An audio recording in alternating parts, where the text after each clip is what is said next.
तो जब मैं ये टॉपिक समझाता हूँ ना, तो मैं कहता हूँ कि अगर आपको जीवन में आगे बढ़ने के लिए केवल एक मूल्य अपने भीतर ले आना हो, तो वो मूल्य है नहीं, सहनशीलता नहीं है, वो है परसेवरेंस, लगन। मतलब बाकी मूल्य भी अच्छे हैं, सारे अच्छे हैं, लेकिन जीवन में सफल होने के लिए, मैं ये नहीं कह रहा अच्छा बनने के लिए, सफल होने के लिए, जैसे इंटीग्रिटी होगी तो आप सफल कितने होंगे नहीं पता, अच्छे हो जाएंगे। तो आपको शानदार इंसान बनना है तो इंटीग्रिटी, और सफल होना है तो परसेवरेंस, इनका कॉम्बिनेशन हो जाए तो मजा आ जाएगा। तो इंटीग्रिटी प्लस परसेवरेंस, इनके कॉम्बिनेशन को हम मान सकते हैं कि बेस्ट कॉम्बिनेशन हो सकता है। तो सवाल था कि व्यक्ति सफल कैसे होगा। सफलता की खोज में एक कंसेप्ट आया आईक्यू, कि जिस व्यक्ति के अंदर इंटेलिजेंस ज्यादा है वो बाकी व्यक्तियों से ज्यादा सफल होगा। और आईक्यू का बेसिक मतलब क्या है? लॉजिकल मैथमेटिकल एबिलिटी जिसके अंदर ज्यादा है, कॉम्प्रीहेंड करने की क्षमता, डिसीजन मेकिंग जिसके अंदर ज्यादा है। तो आईक्यू का मतलब लॉजिकल मैथमेटिकल इंटेलिजेंस जिसके अंदर ज्यादा है वो व्यक्ति सफल होगा। लंबे समय तक ये मान के सारा समाज चलता रहा, पश्चिम के लोग भी चलते रहे कि उनको फार्मूला मिल गया है। लेकिन 1980 के आसपास जब एटीसी में हार्वर्ड गार्डनर ने सिद्धांत दिया मल्टीपल इंटेलिजेंस का, तो ये माना गया कि एक इंटेलिजेंस काफी नहीं है, बहुत तरह की इंटेलिजेंस है और सब एक दूसरे से इंडिपेंडेंट है, स्वतंत्र हैं। किसी किसी क्षेत्र में सफल होने के लिए सोशल इंटेलिजेंस चाहिए, कहीं इंटरपर्सनल, कहीं इंट्रापर्सनल, अलग अलग चाहिए। मोदी जी में कौन सी सबसे ज्यादा है? लॉजिकल मैथमेटिकल है या इंटरपर्सनल है? इंटरपर्सनल है। एक स्पेशल भी घूमते रहते हैं दुनिया में, तो उनको आइडिया हो गया होगा ना, और फ्लाइट से समझ जाते कौन से देश में उतरने वाले हैं, तो इतना आइडिया हो गया होगा। तो बेसिकली उनके अंदर क्या है? इंटरपर्सनल इंटेलिजेंस ज्यादा है। तो इसलिए एक गोल आदमी ने कहा कि नहीं, आईक्यू नहीं, इमोशनल इंटेलिजेंस। इसका नाम क्या था? Daniel Goleman. और भी कुछ लोगों ने कहा, लेकिन डेनियल गोलमैन ने सबसे बुलंद आवाज में कहा। इसकी बात लोगों ने सुनी, कहा तो सेलोवी और मेयर ने भी था, लेकिन इसकी बात सुनी लोगों ने ज्यादा। और इसने कहा ना, इसका कहना है कि सफलता में 85% के आसपास योगदान होता है इमोशनल इंटेलिजेंस का, और आईक्यू का योगदान तो बहुत कम होता है। इसी किताब का शीर्षक ही है emotional intelligence and why does it matter more than IQ. यह आईक्यू से ज्यादा महत्वपूर्ण क्यों है। तो दुनिया भर में एक मामला हो गया भाई, ईआई जो है वो आईक्यू से ज्यादा महत्वपूर्ण है जीवन में सफल होने के लिए, और इस सिद्धांत के प्रमुख प्रतिपादक डेनियल गोलमैन है। उन्होंने साबित किया बहुत सारे एग्जांपल से। उनका मानना यह भी है कि महिलाओं में ईआई पुरुषों से ज्यादा होती है। इस पर कई लोगों को मतभेद है, कई लोग नहीं मानते इस बात को।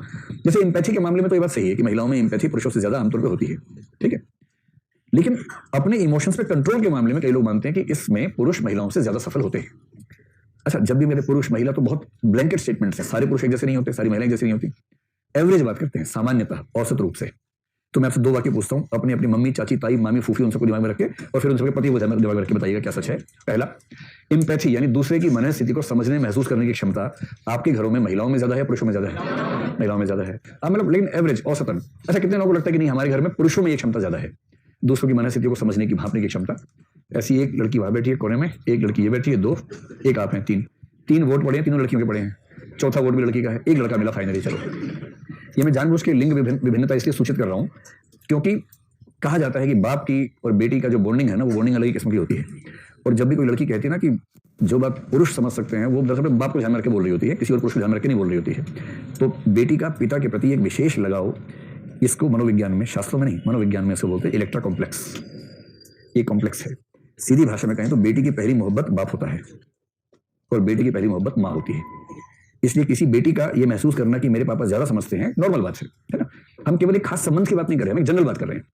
अगर किसी लड़की को ये लगता हो कि उसके पापा उसके अलावा भी समाज में अन्य व्यक्तियों की वेदनाओं को, मनस्थितियों को उसकी मदर की तुलना में ज्यादा अच्छे से समझते हैं, तब ये सिद्धांत बनेगा कि पुरुषों में ये क्षमता ज्यादा है।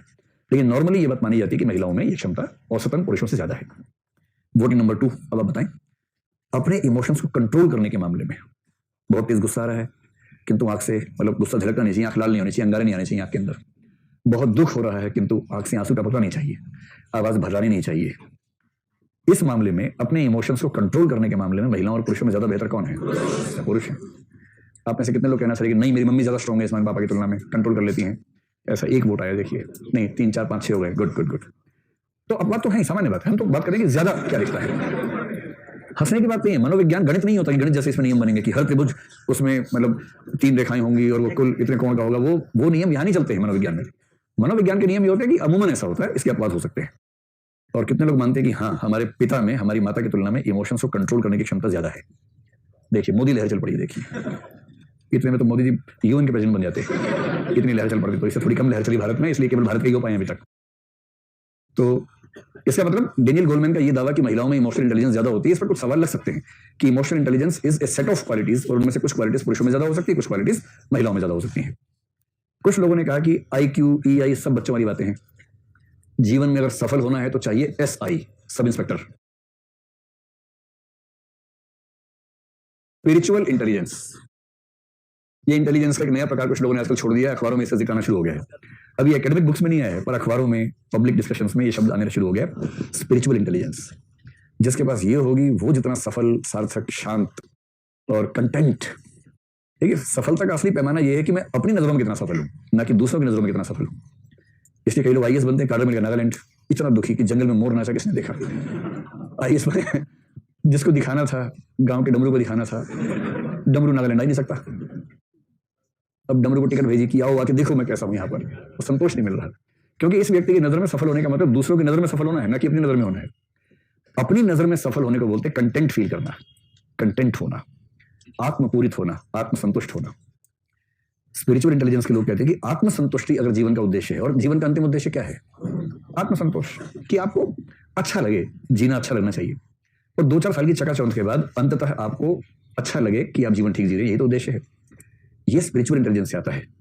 और स्पिरिचुअल इंटेलिजेंस से सिंपल सा मतलब है कि अगर आप ईश्वर को मानते हैं तो वो, ईश्वर को नहीं मानते तो प्रकृति, संपूर्णता, इस पूरे ब्रह्मांड, इस जगत की संपूर्णता जो है, उस संपूर्णता के साथ संबंध महसूस करने की ताकत, कि जो टोटलिटी है उसके साथ मेरा एक पर्सनल रिलेशन है, और वो कॉग्निटिव लेवल पर नहीं, वो इमोशंस के लेवल पर आपको महसूस होने लगे, आपके एक्शंस में झलकने लगे, तो हम कहेंगे ये व्यक्ति स्पिरिचुअली इवॉल्व व्यक्ति है, आध्यात्मिक रूप से थोड़ा सा विकसित व्यक्ति है।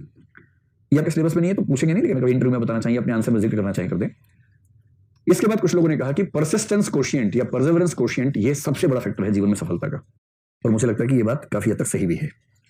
परसेवरेंस कोशिएंट या परसिस्टेंस कोशिएंट, इससे बड़ा फैक्टर कोई नहीं है। और इस कोशिएंट का मतलब होता है लगातार धैर्य और निरंतरता के साथ अपने उद्देश्य में लगे रहने की क्षमता। तो एक निरंतरता हो, लगन हो, तो आप जो सफल होते हैं उस सफलता की बात कर रहे हैं। क्या होता है कि जीवन में हम सब सफल होना चाहते हैं, किंतु सफलता अगर तुक्के से नहीं मिली है तो उसकी बहुत लंबी यात्रा होती है, बहुत भारी कीमत चुकानी होती है। अच्छा, नया आदमी सोचता है कि यार क्या है, तो ऐसे ही है, लेकिन उसके पीछे की लंबी संघर्ष यात्रा का अपना मूल्य है।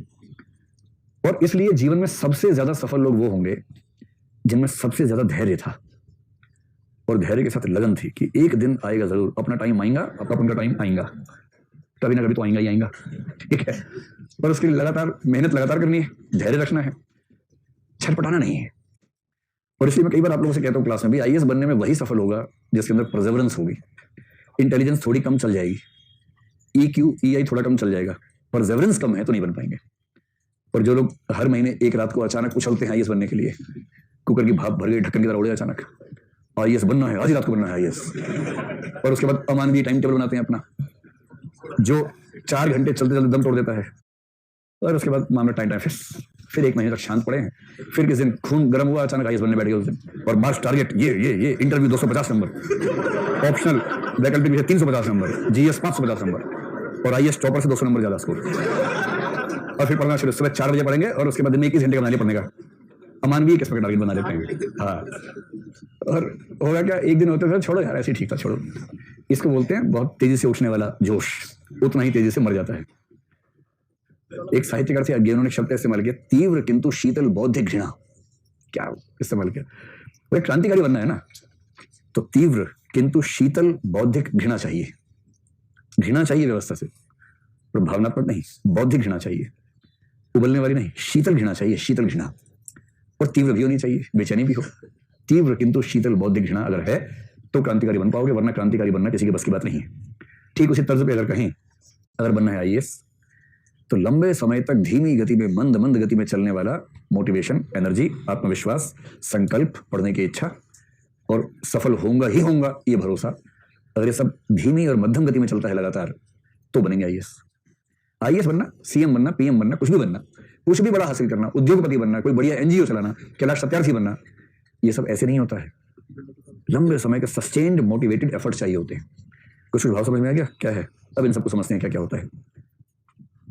तो अगर कोई आपसे पूछे कि सफल होने के लिए कौन सी 2 चीजें चाहिए जीवन में, या एक चाहिए परसेवरेंस, परसेवरेंस में बाकी सब शामिल हो जाएगा। शानदार इंसान बनने के लिए क्या चाहिए? इंटीग्रिटी। सफल इंसान बनने के लिए परसेवरेंस। कायदे की बात करने के लिए ऑब्जेक्टिविटी चाहिए। ये हो गया deadly combination, objectivity, integrity, Perseverance. अगर ये 3 चीजें आ गई तो उसके बाद कोई माइकल लाल आपको बड़ा इंसान बनने से रोक नहीं पाएगा, क्योंकि ये 3 गुण एक किले की तरह की रक्षा करेंगे।